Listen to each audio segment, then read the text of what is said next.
Hi, everyone. This is Rico Figliolini, host of UrbanEBB, a brand new podcast from Peachtree Corners Life magazine and from Southwest Gwinnett magazine.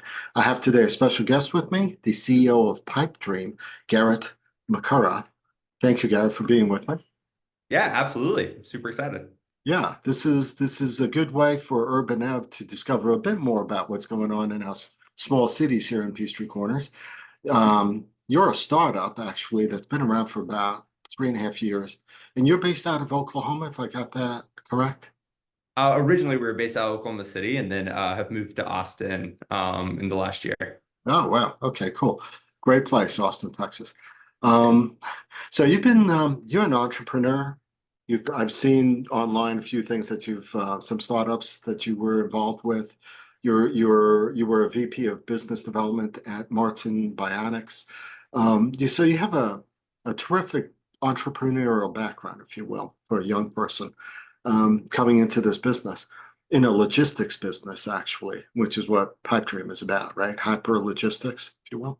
Um, but tell us before we dive into that, tell us a little bit about yourself, your background a bit. Yeah, so I'm a mechanical engineer. That's what I went to school for. Yeah.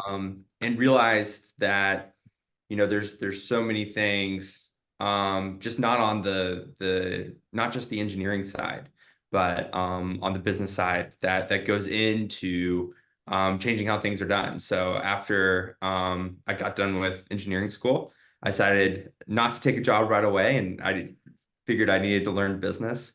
And so just started building apps to make rent and learn to code. Just started building things for small businesses, things to help them with their day to day, and use that everything I learned from there. And the when in I was VP of Biz Dev at Martin Bionics. I've always wanted to do prosthetics. It's really what I went to engineering Really? school for. And after that, just really kind of use that time to think about, okay, what is the one big thing that I could spend the next decade of my life on? Something that is, I wanted to find something that was so important that even if I spend a decade on it and it doesn't work, but Mm. something we learn helps someone else make it work, that's 10 years of my life well spent. So Wow. we looked around, and there's not a lot of things that you can do that with. It's, you have, payment apps are great, but they're not really changing the way we live. They're not making people's lives better. And logistics is just that thing that is so core to how we live. And it's the thing that separates whether someone has access to something or not, just the cost of delivery. I can get uh I don't quite make enough to access some delivery Mhm. uh things, but I can get, medication delivered and groceries Mhm. delivered. Sure. And if we all had access to that, if everyone had access to laundry and grocery and medication, Mhm. and then even new product lines like tools and clothes rental, if we can make delivery really cheap, we can just provide that access to more people. And that was just something that we were really passionate about, and is going to take a lot of work over the next decade to get there, Yeah. and really locked into that industry as being the thing that we could really make an impact on. Interesting. I was listening to to something on TikTok. You could get lost on there, right? So it was an Been there. interview with Bezo, and he was saying, the reason he got into what he got into was that he saw growth on e-commerce. And Mhm. he went out, he picked out categories, and he said the biggest category was books, 1 million books at any given time, right? So you probably have seen the same video about. Yeah. Um, so finding the right category, the right product, I can appreciate what you're saying because startups, people think come out of the blue sometimes and they look at Shark Tank and they think, wow, it's like, they're going to be millionaires, within a year. Yeah. They don't understand the suffering and the blood, sweat, and tears that entrepreneurs have to go through. And years, like you said, it could be a Yeah. decade, and Yeah. you might end up somewhere else, right? Because Yeah. Instagram started as one thing, ended up as something else. Twitter started Oh as yeah. a service to find the right podcast, ended up Oh yeah. what it was. So different companies evolve. And I look at yours and I've done some homework on it, and I just like see, even if I don't think about the tunnel part, everyone likes a tunnel. Elon Musk loves tunnels, I guess, with Oh the sure. Hyperloop, right? Um, but I could see where this can go, especially when you talk about delivery at restaurants or within certain areas where you have a point. Because I think one of your interviews, and we'll get into that, talked about this is not going from just one single point to another point. This is going from a hub probably to another hub, right?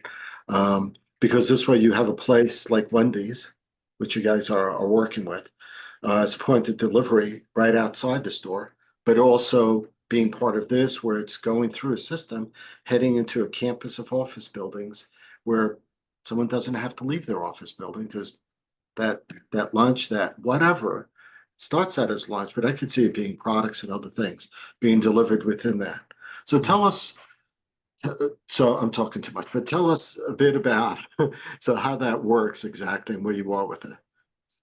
Yeah. So, you know, when you get something delivered today, we'll use food as an example. I think food is really interesting because what Amazon did with back then it was, you know, 3 to 5 day delivery. Right. They saw books as this really interesting way to start that industry because you know, a bookstore can't contain all the books in the world. And so you really need this big catalog of a bunch of books that you can send to people. And that was the perfect, I think they call it a beachhead for Amazon. And then they expanded into other categories. Mhm. And then we see food as kind of being that same thing where there's so much customer demand for having food delivered. And that customer demand is already there. It doesn't have to be created. We all love getting food delivered, and we all hate how expensive it is and Yeah. how much it just seems to just add up and add up and add up as you're adding things. And then by the time you get to your delivery, you're like, oh, how did it get to be $50 to get my, you know, $10 cheeseburger delivered? And so it's a great beachhead for us. So I'll use that example, but you have a DoorDash driver who is dispatched. They go to a restaurant and there is, you know, 15 to 20 other orders sitting on a shelf. And they go through the orders, they grab the one that they're going to deliver, they go all the way to your house, they drop it off, and then they go out to another restaurant that is another 3, 4 miles away, pick up one other order, drive it to another house. And if you think about if we did nationwide delivery that way, delivery would be impossible. There's no way that, you know, going back to thinking about Amazon, if you had one delivery driver go and pick up a book, travel across the country and drop it off with me, that would be impossible. And so we use this hub and spoke model where, you know, there's a delivery driver who goes to a warehouse, picks up all the books that are being delivered that day. They drive to a hub, they drop it off. All those books disperse out to the hub that's nearest to me, and a delivery driver goes and picks up all the books that need to be delivered that day, and then they go and they do what is called a milk run and drop it off at a bunch of different houses. And so, you know, it's really interesting. Logistics has always kind of mirrored each other on the different scales. So global logistics has always worked how national logistics has worked, and national logistics has always worked the same way that last mile works, and they all kind of use the same truths, and the hub and spoke model being kind of that main one. But with instant delivery, like DoorDash and Uber Eats, they've not followed that model, and it's because that infrastructure doesn't exist. And so what Pipedream is doing is creating that hub and spoke model for within cities, so that they can take advantage of the same efficiencies of being able to deliver things from hub to hub, while not foregoing their fast delivery time. So you need a hub and spoke model that is very fast. You can still get things delivered in under 15 minutes, but with more efficiency. With you know, instead of, you know, I think our children will look at food delivery today and they'll see, you know, a 6 pack of chicken nuggets driving in a 2,000 pound car, be like, that's kind of funny that we're using a car Yes. that huge to deliver something so small. and just make everything more efficient. And I think sometimes people look at us and, other autonomous modalities as well and say, you're replacing delivery drivers. And I think for a really long time, over the next decade at least, it's just going to make them more efficient. So instead of delivering one delivery at a time, they can deliver 5, 6, 7 deliveries at a time. And so that's really for us is, we just want to make that delivery to you more efficient. We want to keep it on the same time schedule. We still want it dropped off at your door, but we want to make that cart when you get to order your delivery, we want you to go, oh, no, cheap.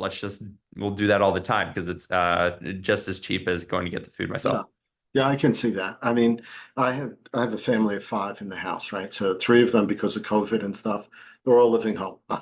And we have a DoorDash subscription, right? Because otherwise it's too expensive if you just do it off one at a time.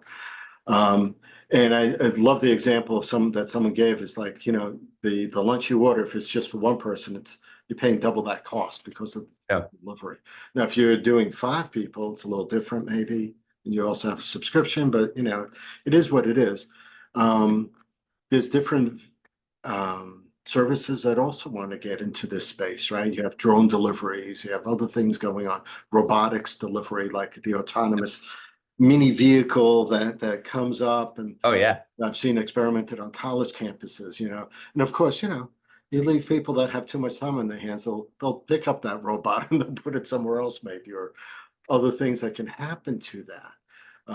But you're talking about closed-end system, food coming from one place to another in a closed system until it gets to where it's going, right?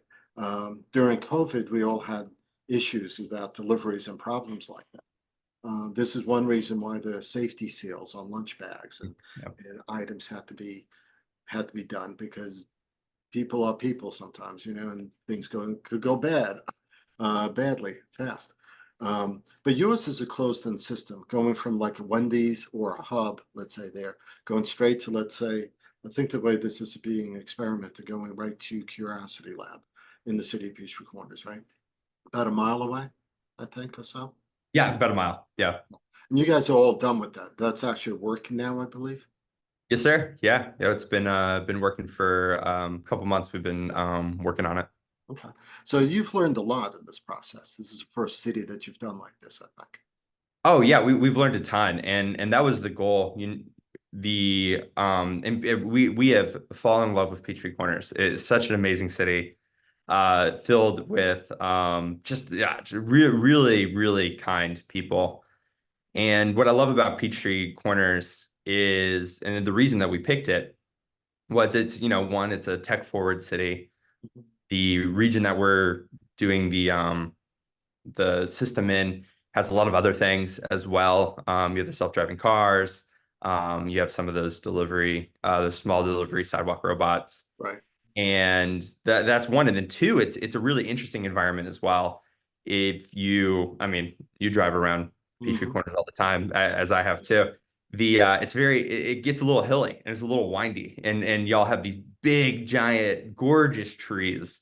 And the first time I went, I was like, man, I don't know how on earth do they grow trees that big and that green? And it's because it rains a ton. Yes. Yeah. And so it's a great water environment too, to make sure that we have the procedures and the reliability to handle extreme water conditions, the windy roads, the soil conditions. It was just a really good testing ground for us to kind of learn the hard way. We could have done a flat, very dry climate, and it would have been really easy, but we wanted to really pressure test the system. Yeah, I don't blame you. And I could see that, because one of the thoughts that came across me was, it's underground. How is it going to be sealed? Is it going to be healthy, if you will, safe that way? So a bunch of questions in my mind would come up like that. And also, like you said, the city has helped you with red tape and stuff as far as permitting, because God knows utilities and everything else that's involved when you're digging into ground. Because there's been times where people have cut the power lines or cut a line they shouldn't be cutting. Yeah. So I'm sure you learned a lot by doing that here, I would think. And going across, because you had to go across the intersection of the street to be able to cut it. So you're cutting through sidewalks, through land, through property. Most of it, I think, right of way maybe, but still, you're cutting through permissions you have to get. A lot of challenges, right? Oh yeah, definitely. The you know the city has been really great to work with, but I think the people, especially in that who work on that road and live on the road, Mm. have been really patient with us too, which we really appreciate. And hopefully we've done right by them. But they were kind of there with us in the challenges that we faced, and we'll always appreciate that. And I think anyone who drives along that, we're able to go under all roads, which is just the benefit we get from not doing this in the 60s. Take advantage of the utility technology. But still, it's just by nature of it being our first one, there are definitely some challenges, and really appreciate the people of Peachtree Corners for being patient with us through that. And I just testament to your city. So in the 3 years that you've been doing this, over 3 years, I guess, has the business evolved a little bit from what you started out as? How have you seen it change from day one to, let's say, where you are now? Great question. I wouldn't say that it's changed that much. We try to stay really mission focused, right? Our goal is to decrease the cost of delivery and expand the access that people have to getting things delivered, and expanding the amount of things that can be delivered. And so that's really been the focus. And we kind of make sure that we never fall in love with any technology or anything that we build. We really want to fall in love with the problem and solve that problem. Uh, That being said, the tech has changed a little bit. It has always been pipe based, but we've changed how it interacts with the pipe. And a lot of it has been, the very first prototype we built was it worked and it went through, but there were a lot of smaller details that didn't exist that exist today. So stuff like you were saying, like food safety.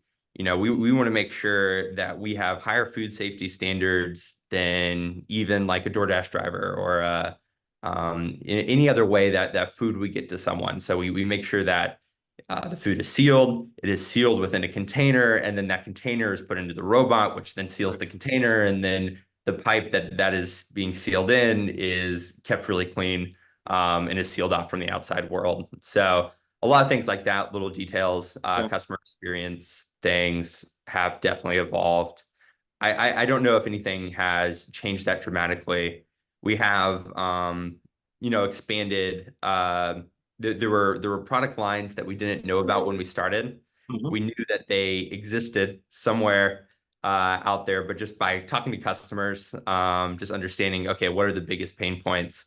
There's some like instant pickup, and then some other products that we're working on Mm. that take advantage of the same core system, but can solve some of those smaller pain points for customers. Yeah. I can see, I mean, the expansion of what I can see, I mean, college campuses, new college campuses, or even maybe the existing college campuses where you have hubs and pickup points. I can see apartment buildings taking Yeah, it into yeah, account, right? I could see townhome communities of 300 units taking, I can see active living communities that are, where some of them, let's say in Florida right now, they have where they have dumbwaiters in the garage because they need to get the stuff upstairs, I guess. But I can see something like this in those communities doing really well if you're working with the developer directly to build it right into, rather than doing it later. So making deals with communities, with developers like that. I can even see the logistics aspect of it, where this may morph and evolve into different things, like you're doing with Wendy's, though. But even Amazon deliveries, because they even have hub stations where there might be 20 um, bins, with combo locks and stuff where they deliver to. Forget what they're called. Um, but they may be, it doesn't have to be just food, right? It could be anything, really. Could be almost anything. I can't even, there's probably too many things it could be and stuff. So, but yeah, I can see that happening that way. Do you have those types of sessions with your team to, as you're going through this, looking into the future to see what else, there is out there that you're not only the product that you're developing currently today, but looking forward to say, okay, how can this evolve if we need to in a year or two to, because your mission is to reduce the cost of delivery, to work logistics in the right way. So it's not stuck in just a product, like you said. Mhm. Do you Yep. do that? Do you do that brainstorming Oh session? yeah, we have a long list of products that we think would be really useful, but I mean we don't know anything, right? Like I think any company, within our four walls, we Yeah. could come up with anything and it may or may not be useful. And I think that is sometimes the frustration with startups is you make this thing and it's like, okay, but who's that for? Right. It's like, I know that you love it, but I Yeah. don't think it's Yes. actually going to be useful to anyone else. And Yes. so we always, before we even ever start to make anything, we always make sure that we have at least two customers who are putting money down to buy it. Right. And so a lot of our work with Instant Pickup started that way. Some other product lines is we always make sure that both it is a product that has a lot of pull from the industry. And then two, we make sure that we have partners who can help us develop it. People who really want it and will help us, find the pitfalls that otherwise we would have found down the road. But they just know their industry so much better than we could ever research our way into. Mhm. And they know the problems and they know the landmines to watch out for. And so we always make sure that, we have the list, Right. but that we're validating the list with real customers. And I think it's just a much better way. It saves you from accidentally making something that just like ends up in the landfill of useless products. Yeah, I totally agree. I mean, you don't know what you don't know. So having the Yeah. expertise of that industry, it makes sense. And also, if they're able to even help you pre-fund the development of what you're doing, that's even better, Mhm. Yeah. having a contract with them. Um, so, Wendy's is one restaurant. Obviously, you'd probably be looking at other places, I would think, as well. Um, do you see I think at one point, there was something I read or something I heard where you talked about hiring experts, and they said they couldn't do it, and then you decided, well, you know what? Let's get some young engineers to figure it out. I don't know if that was, I think that was you in one of your interviews, but do you find younger people, being able to brainstorm these things better to a degree because they don't have a bias already set? Yeah, I think that's yeah, I think I know what you're talking about. I think we try to and younger me maybe said young people as a proxy, but I really don't think it's an age thing. Okay. You're going to find people with biases who are 16, 17. You're going to find the most curious people at 70. And I think it's really the curiosity. And it's people who look at the problem instead of the solution and say, that's a problem worth solving, so we're going to figure out a way to do it, rather than looking at something and going, well, I think people who lack curiosity look at a problem and they fall into two buckets. They go, well, that's not really a problem worth solving. Do we really need things delivered faster? Do we need it delivered cheaper? I think status quo is Right. probably fine. A lot Right. of people say that with Amazon. They're like, things are getting delivered in a week, 2 weeks. Do we really need it faster? That's totally fine for me. I can go down to the store and buy the thing that I need. And then it Yes. changed our world. So that's one bucket people fall into is like, do we even need it? The second one is like, okay, that's really cool, but if it was possible, someone would have already done it.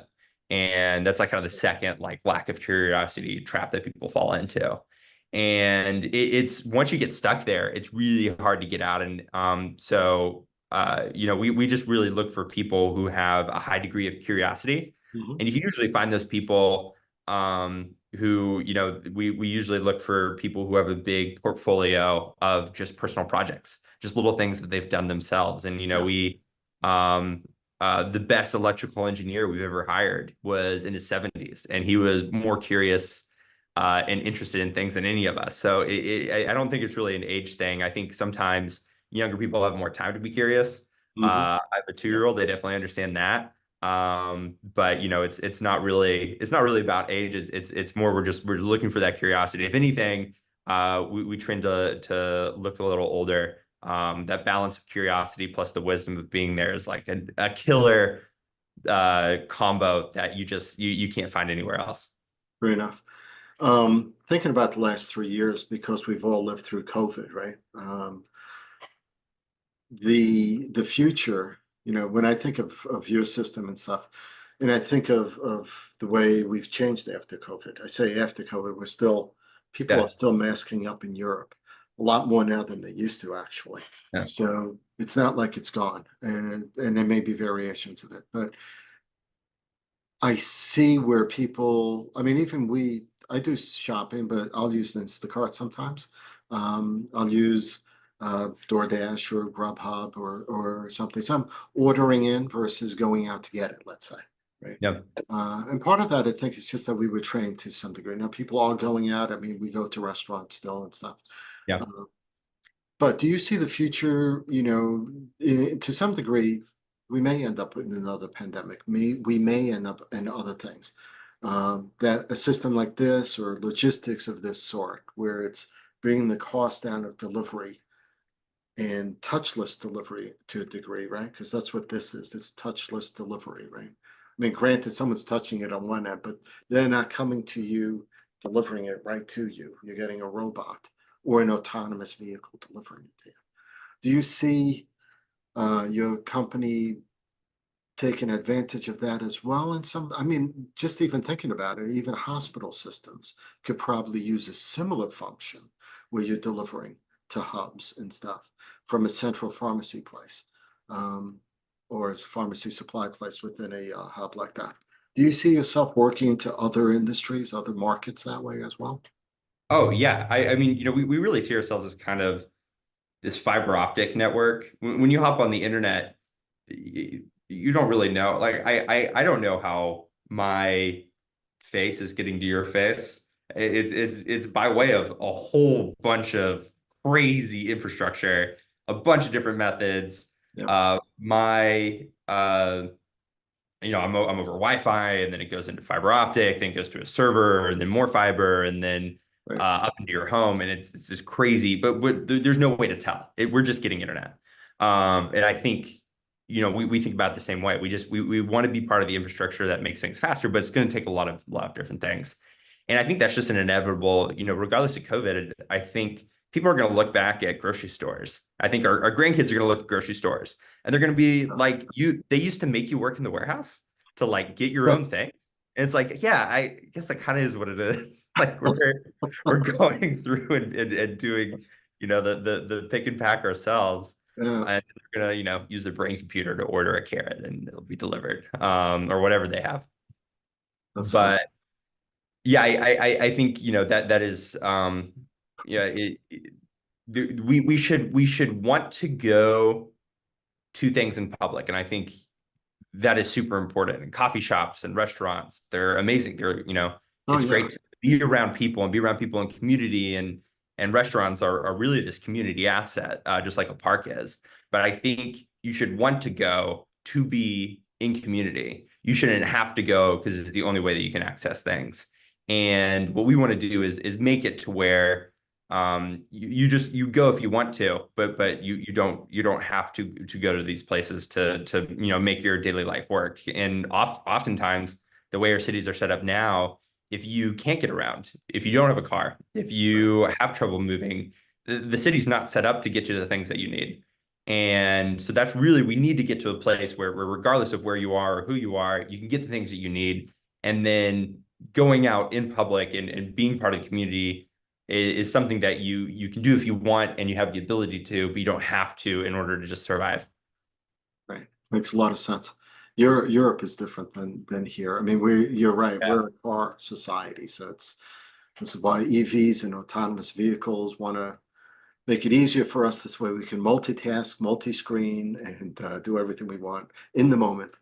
So I can appreciate all that. Um, Do you want to share anything else that maybe we've missed that I didn't touch upon yet, or that we haven't touched upon?